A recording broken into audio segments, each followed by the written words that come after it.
الحمد لله وحده والصلاة والسلام على من لا نبي بعده وعلى آله وصحبه ومن تمسك بسنته إلى يوم الدين وسلم تسليما كثيرا أما بعد. We continue in our class. We to keep my top before I have my phone in my car. We to continue in the class on the day of, what's today's date, everyone? I forgot my phone. Today is the 6th of May, in accordance with the Gregorian calendar 2018, which agrees with the Hijri calendar of what, everyone? What's the day of Sha'ban?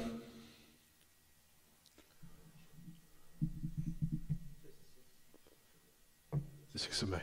So it's the 20th. It's the 20th of Sha'ban. And for now, for the year is what, everyone? 14. It does. 1439, the Hijrah 1439 of the Hijrah Mustafa alayhi salatu wasalam. On this night of Sunday, in accordance with the Gregorian calendar, it's still, well, even with the Hijri calendar, it's still Sunday, or Yom al-Ahad. But in regards to what we stopped at last week, or last class, excuse me, in Kitab al-Siyam and Bulugh al-Maram, the great Imam, Al-Hafiz Ahmed ibn Ali ibn Hajar al-Asqalani, who died 852 after the Hijrah of Mustafa alayhi salatu wasalam. We stopped at the hadith pertaining to the virtues of what, everyone? To the virtues of suhoor. And also likewise pertaining to hastening towards breaking the fast. So those ahadith and those narrations are regards to what? Both affairs. Not only just breaking the fast, but also what? In regards to one taking the pre-dawn meal before he actually starts his fast, or his or her fast. So we started on the hadith of Sahl ibn Sa'id al-Sa'idi, Abu Musa, the great Sahabi, Sahl ibn Sa'id al-Sa'idi, Abu Musa radiyallahu anhu ardah. Not Abu Musa al-Ash'ari, it's another Abu Musa. That was the kunya for Sahl ibn Sa'id al-Sa'idi. But anyway, Abu Musa al-Ash'ari, we know his name was what, everyone? Abdullah ibn Qais. But anyway, قال لا يزال الناس بخير ما عجل الفطر. That the people will never cease to be upon that superiority or that excellence or that prominence. The Prophet ﷺ was talking about his ummah. As long as they hasten the fitr, meaning breaking fast or breaking one's fast. We talked about this narration, ya ma'ashal ikhwa. And we said that the meaning of the narration, لا يزال الناس بخير. The Messenger of Allah ﷺ mentioned a general word in here. But what was intended was his ummah. So don't think that no one ever would think that this is also included those who are not upon the millah or the way of Islam. Rather, this is pertaining, or this is a word which is intended, which is khas, which is specific. So when the Messenger of Allah ﷺ said, لا يزال الناس بخير, that the people will never cease to be upon superiority, excellence, prominence. And from those means of attaining this superiority is that they're hastening towards breaking the fast. As long as they hasten to break the fast. So when the Messenger of Allah ﷺ had mentioned this narration, we talked about last lesson that one is able to break the fast as long as he's made sure, without a shadow of a doubt, of course, that the sun has went down, which is the time of which will be actually similar to what we're in right now. The time of which approximately is about maybe about 20 minutes to 23 minutes left until Maghrib comes in. About 23 minutes until Maghrib comes in, similar to how we're in now.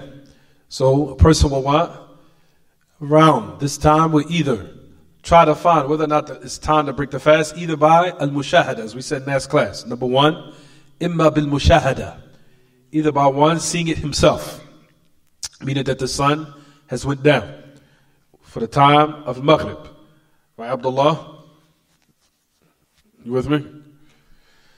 Either bil-mushahada, either by seeing it himself, the sun has completely went down.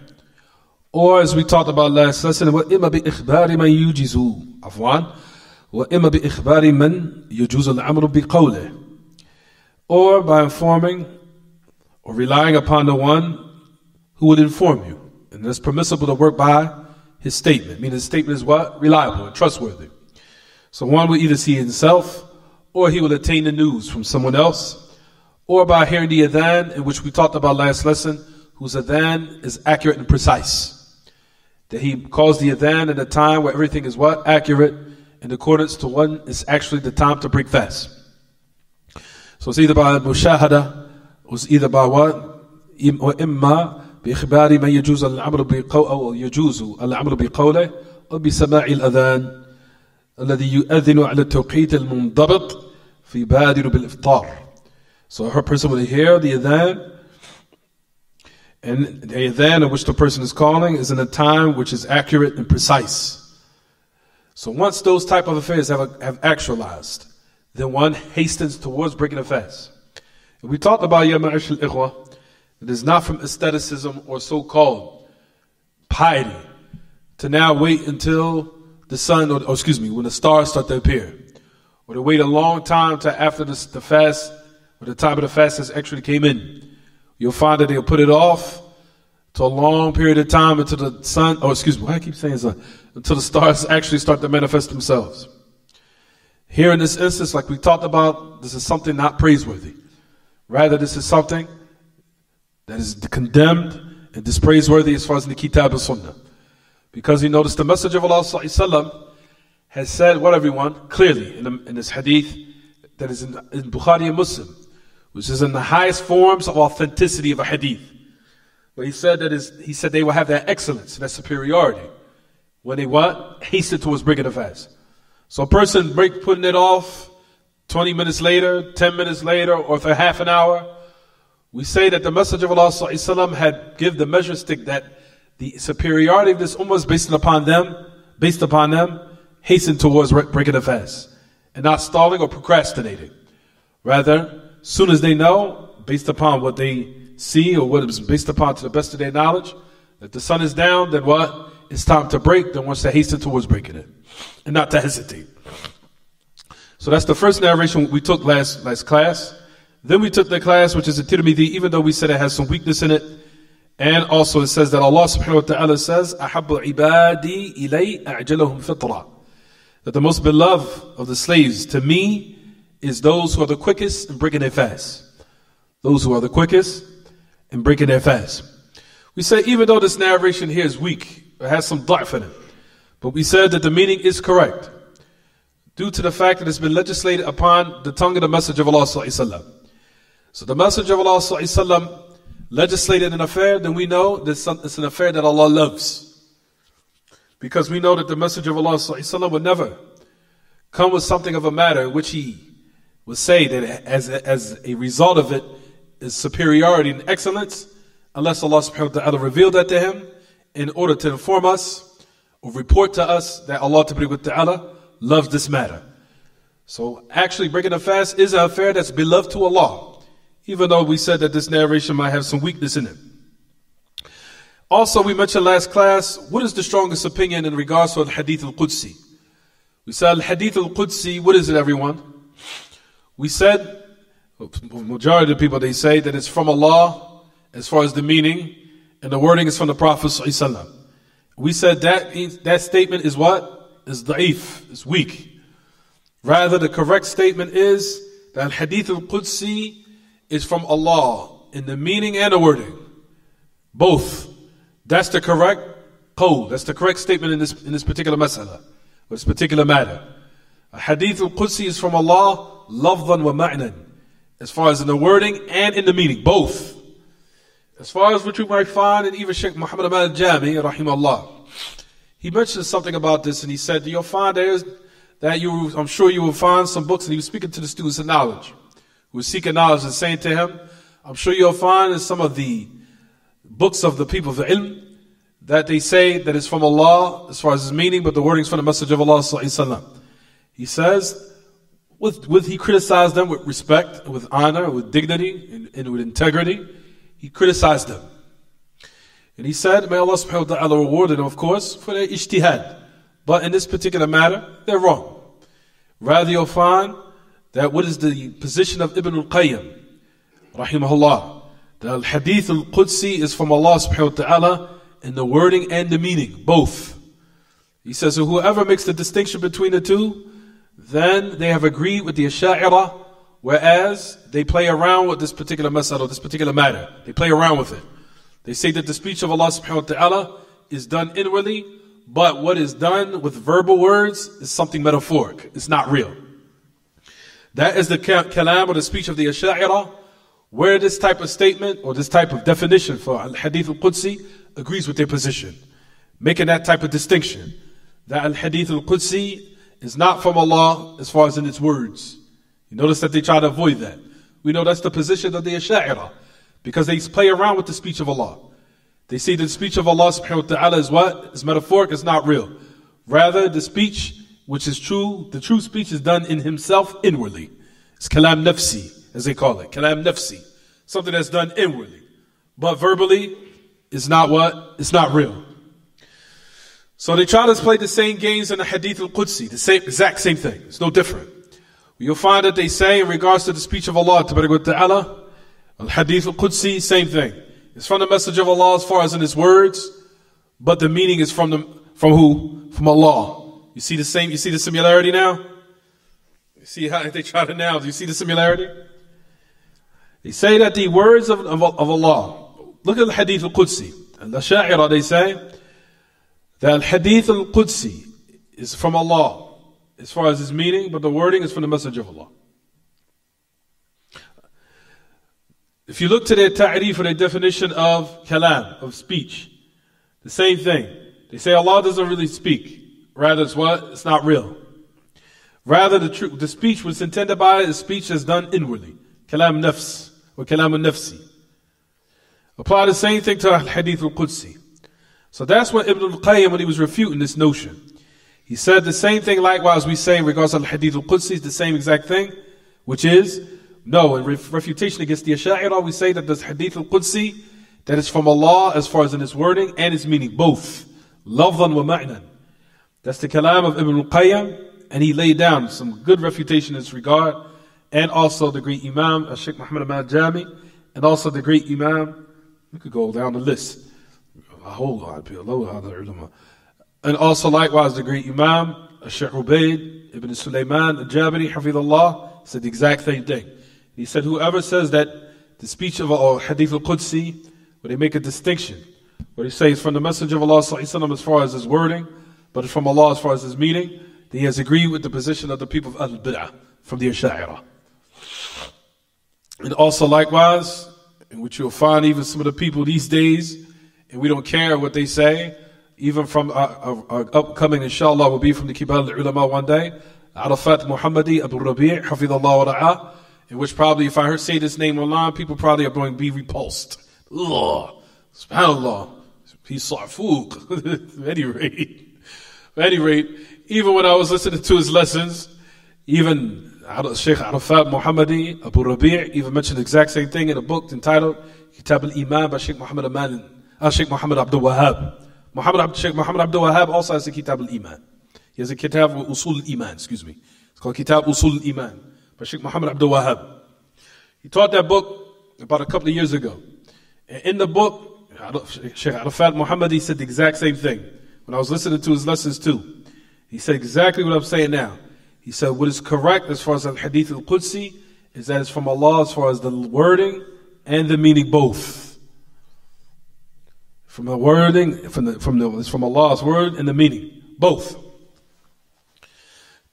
As far as the details of it, the distinction between al-Hadith al-Nabawi and al-Hadith al-Qudsi, we'll get to that at a later time. But that's just to give a little glimpse of the meaning. You understand it, Ibrahim? You understand, Abdullah? Al-Hadith al-Qudsi? Usually, the kids who are very quiet, they are very smart. Even though they're the most quietest. So you'll find here, ma'ashal ikhwa, this particular narration is an example of Hadith al-Qudsi, even though it has some weakness in it. But if we come across these type of narrations, we take the correct position that it's from Allah as far as what everyone? The wording and the meaning both. But also the narration of Anas ibn Malik, if you look in your books. But the message of Allah also said, تَسَحَّرُوا فَإِنَّ فِي السُّحُورِ بَرَكَةً. take the pre-dawn meal or eat the pre-dawn meal, meaning before Fajr, when you want to start your fast. So notice these narrations is talking about what, everyone? Breaking the fast, and then it's also talking about what? Starting the fast. Of how one breaks it, and what's the mannerism, and likewise how one starts it, and what's the mannerism. No.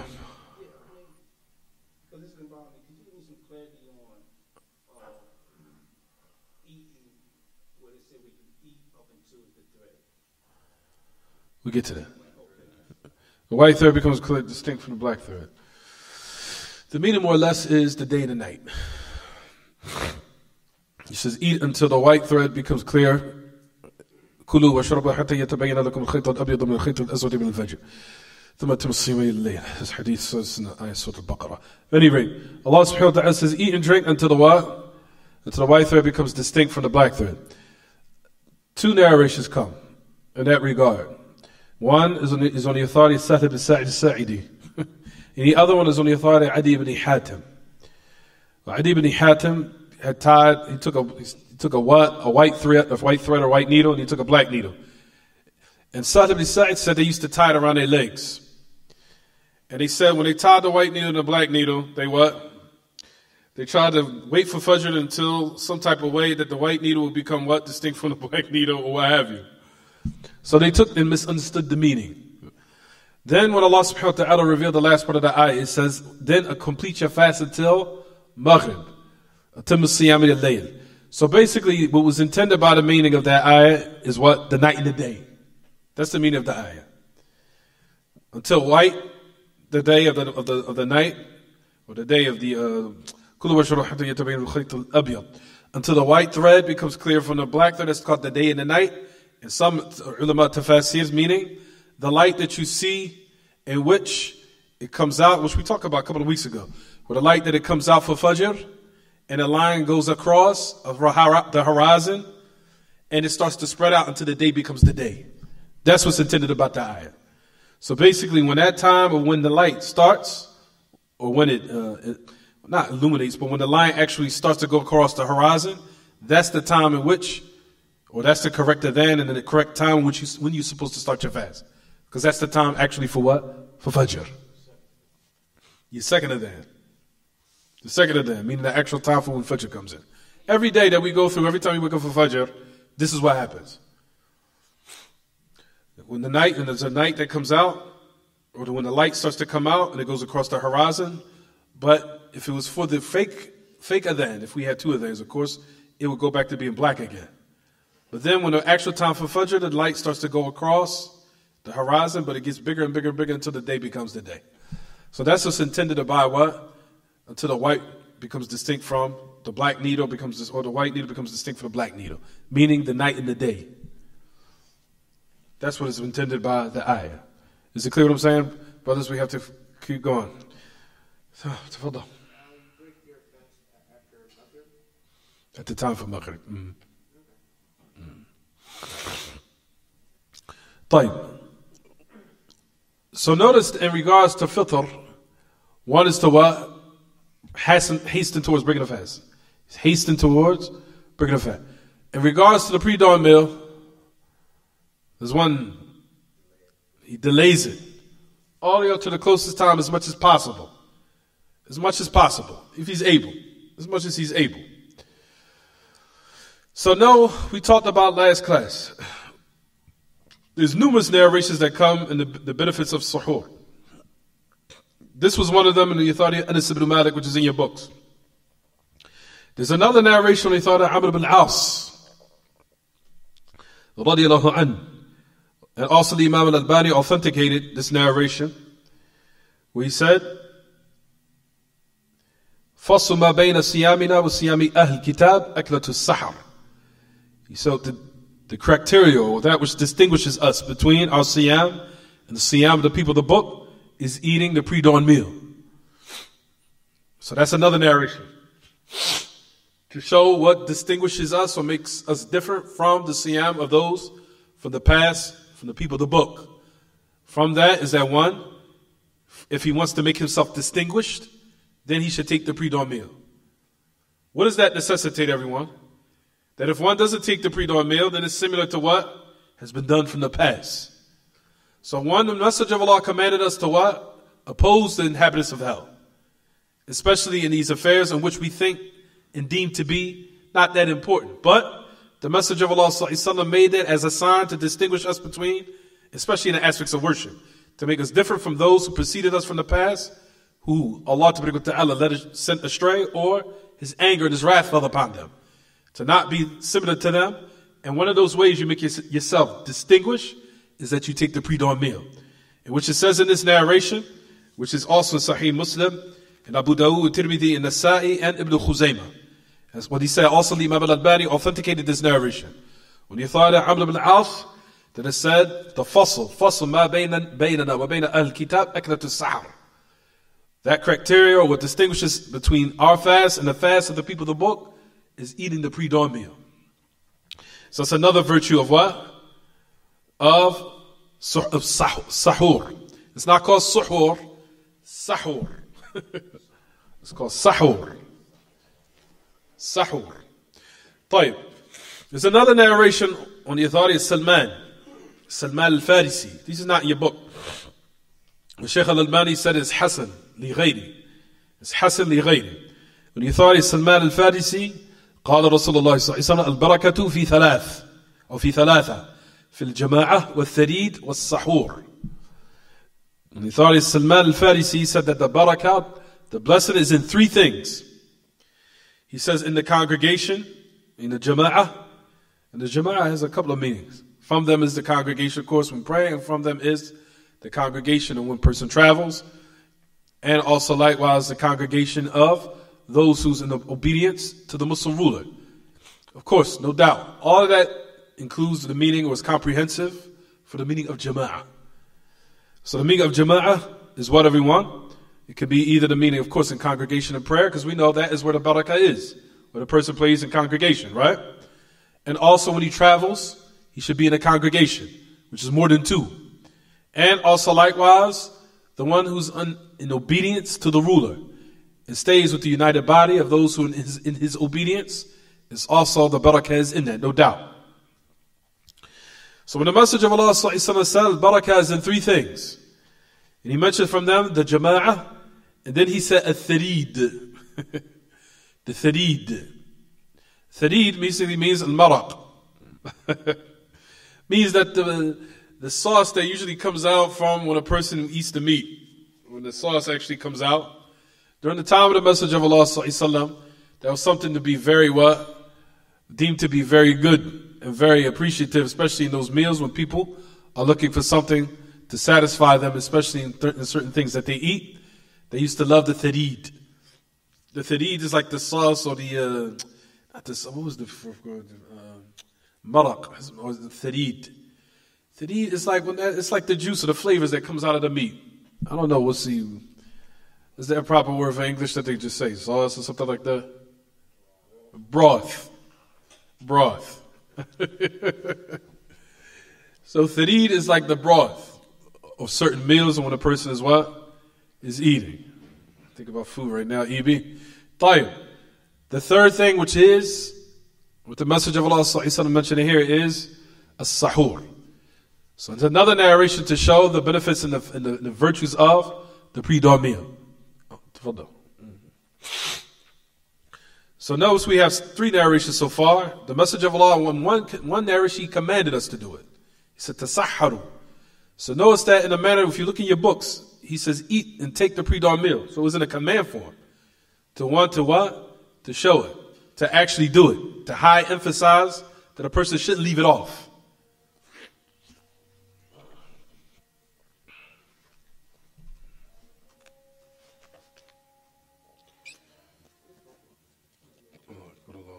What's what? Oh, yeah, that's the book, Bulugh al-Maram. That's the book I keep telling you to buy, so you can follow along with us in the class. You can get the PDF. Anybody have? I have them in my office. Spring water.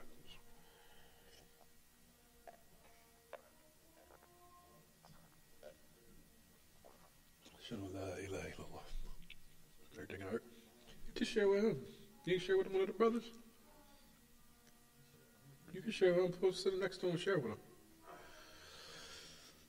Sure.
Recharge.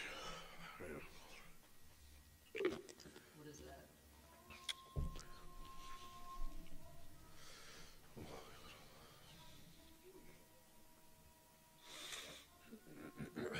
Allah Akbar, Allah.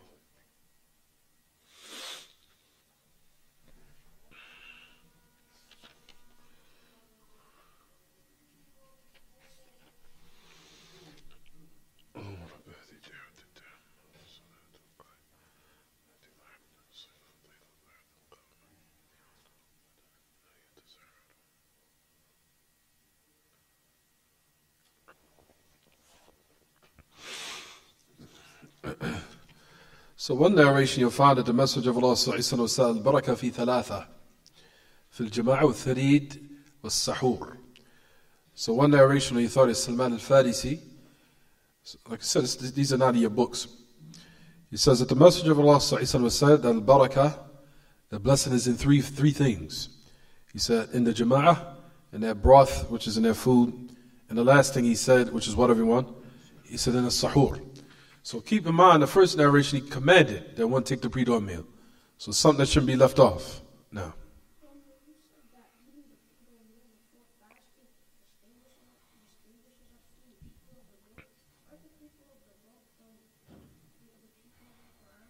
No, the people of the book are the Christians and the Jews. The people of the book are the Christians and the Jews. When you say the people of the book. When you say people of the book, it's Christians and the Jews. All right? So the next narration, there's another one, and we talked about before, and we mentioned this last class. It's on the authority of Abdullah ibn Umar, where the Messenger of Allah sallallahu alaihi wasallam had mentioned and said, "Inna Allah wa malaikatahu yusalluna ala al-mutasahhirin." Verily Allah and His angels, that they send salawat upon those who take the pre-dawn meal. So that's another narration. We talked about last class, what is the meaning of Allah Ta'ala sending salawat upon someone? What does that mean? That would mean necessitates send the blessings, the rahmah, things of that nature. So that's the meaning of salawat here. So it's not actually salat. And also mentioning and praising those amongst the angels. So praising an individual amongst the al-mala'i al-a'la. فهو ثناء الله تبارك وتعالى عباده عند الملأ الأعلى وهم الملائكة. So the meaning of dua, of Allah تبارك وتعالى sending salawat upon the people, the meaning of it here in this context is what everyone, we said, for example, Allah is sending His mercy, also Allah تبارك وتعالى mentioning them amongst the angels, all this meanings of what is comprehensive for the meaning of salawat. So nobody think that it's actual prayer. No. What is intended here in this context is what everyone? What do we say? The blessings, sending blessings, mentioning and praise them amongst the angels. All these things means what? salawat in this particular context. But notice that it also says in the narration of authority Abdullah ibn Umar, verily Allah and the angels send salawat upon those who take the pre-dawn meal. So it's not only Allah sends His blessings, the angels also likewise make dua for those who take the pre-dawn meal. So this is something that we should not take very lightly, as a lot of people think this is not grave importance, skip it, not a big deal. But you notice that the Messenger of Allah ﷺ, in so many narrations highly stress the pre-dawn meal, showing the importance of it. Number one, in one narration, like we said in your books, the one that's in your books, He commanded it in the command form. Not saying that if a person doesn't eat it that he's sinful, not saying that. But what is intended here is something that's highly recommended. That it should not be left off, nor be neglected. So one narration it says what? Tasahharu. So it's a command form. In that narration, which is on the authority of Anas ibn Malik. Then you have the second narration, which is what everyone? What we said, the criteria, what distinguishes us between the people of the book, and between us and the people of the book from before us, is what everyone, the taking of the pre-dawn meal. Then the third narration, which is the one the authority of Salman al-Farisi, we said al-baraka fi thalatha. The barakah is in three, and from them the Messenger of Allah ﷺ mentioned what everyone? As-sahur. Then we said here in this narration, on the authority of Abdullah ibn Umar, radiyallahu anhuma, قال قال رسول الله صلى الله عليه وسلم إن الله وملائكته يصلون على المتسحرين. Verily Allah and His angels send their salawat upon the mutasahhirin, upon those who take the pre-dawn meal. They had to be attacking me, right? Shaitan and his troops sometimes. Also likewise, the authority, and there's another narration. There's a lot of narrations about the barakah. All these narrations are authentic. The narration of Abdullah ibn Umar, Imam al-Albani said the hadith is Hasan Sahih. This narration. There's another narration on the authority of Al-Irbad ibn Sariyah, the great Sahabi, where Imam al-Albani also said the narration is Sahih. He says, دعاني رسول الله صلى الله عليه وسلم إلى السحور في رمضان فقال أهلما إلى الغداء المبارك. عفوا أهلما إلى الغداء المبارك. He said that the Messenger of Allah صلى الله عليه وسلم, that He invited me to eat sahur with Him in Ramadan. He says, come to a blessed meal. Come to a what? A blessed meal. So the meal has what? Barakah in it. There's another narration where it says, the authority Abdullah ibn al-Harith, عند رجل من أصحاب النبي صلى الله عليه وسلم. This narration is in An-Nasa'i. Shaykh al-Albani also authenticated this. This is not in your books. This narration is very, very beneficial. This is what was mentioned here in this regard, or this narration that Shaykh al-Albani authenticated. Listen to this one. He says, the authority Abdullah ibn al-Harith. Abdullah ibn al-Harith عند رجل من أصحاب النبي صلى الله عليه وسلم. It says, دخلت على النبي صلى الله عليه وسلم وهو يتسحر فقال إنها بركة أعطاكم الله إياها فلا تدعوه. رواه النسائي بإسناد حسن. He says on the authority Abdullah ibn al-Harith, he says that there was a man from the companions of the Messenger of Allah صلى الله عليه وسلم, that he narrated, said, we came upon the Messenger of Allah صلى الله عليه وسلم, and he was eating sahur, Abdullah, and he said, verily, as-sahur is barakah. Allah has given it to you. Do not leave it off. فَلَا تَدْعُوهُ. So one narration says, don't leave it off. So to show the high importance of what? The pre-dawn meal. That one shouldn't think that it's something that's what? It's just like, we skipped this, not a big deal. As long as we made our intention before Isha to go to sleep, I'm good. If I wake up a little bit after Fajr, we missed it, khalas. There's something like we said, the Messenger of Allah ﷺ put so many rewards in it. From them is Allah and the angels sending blessings upon, sending their salawat upon the individual. And also the Messenger of Allah ﷺ said it is a blessed meal. And this narration that we said here, that it is blessed, do not leave it off. There's another narration on the authority Abu Sa'id al-Khudri, Anas ibn Malik ibn Sinan, which is, all these narrations are not in your books, it's not in there. There's something extra, I'm just bringing it. The authority Abu Sa'id al-Khudri, that the Messenger of Allah said, as-sahur kulluhu barakah, فلا تدعوه ولو أن يجرع أحدكم جرعة من ماء فإن الله وملائكته يصلون على المتسحرين. He says, السحور كله, السحور كل, all of it is barakah. Don't leave it off.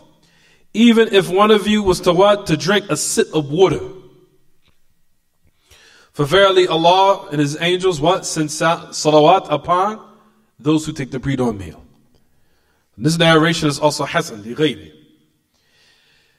It's also likewise, there's a narration, there's a lot of narrations, isn't it? There's also a narration which is also authentic. Imam al-Albani also authenticated. The authority of Abu Hurairah, when the Messenger of Allah ﷺ mentioned, said, نِعْمَ السُّحُورِ الْمُؤْمِنِ التَّمَرِ. He said the blessing, or how much of a blessing of the suhoor of a mu'min if he does it with dates. If he does it with a date. نِعْمَ السُّحُورِ التَّمَرِ. Or نِعْمَ السُّحُورِ الْمُؤْمِنِ التَّمَرِ. So now it's giving us some other details of what to eat even in the pre-dawn meal. A lot of us eat with pancakes and other things and a lot of other things. I'm not saying anything is haram about that. I'm not saying that. But we're saying of what was what? We found the sunnah will bring of barakah in one's ibadah. And you'll find that what Ahl Ilm mentioned in this regard about the blessing of as-sahur, that Allah Ta'ala puts a blessing in it where He will make it suffice you throughout the day. He'll make it as something that will aid you and make the fast easy upon you. And I'm sure that everyone has probably experienced that, where they missed off sahur, in which the siyam throughout the day was slightly more difficult. It was very difficult in trying to establish that ibadah, especially in them days where the temperature is a little bit more hot than usual. But you'll find of those who actually ate the pre-dawn meal, that fasting and that little meal that he probably took lasted him the whole day. And Allah Ta'ala put barakah in it until what? It sufficed him. And the fast was made easy upon him.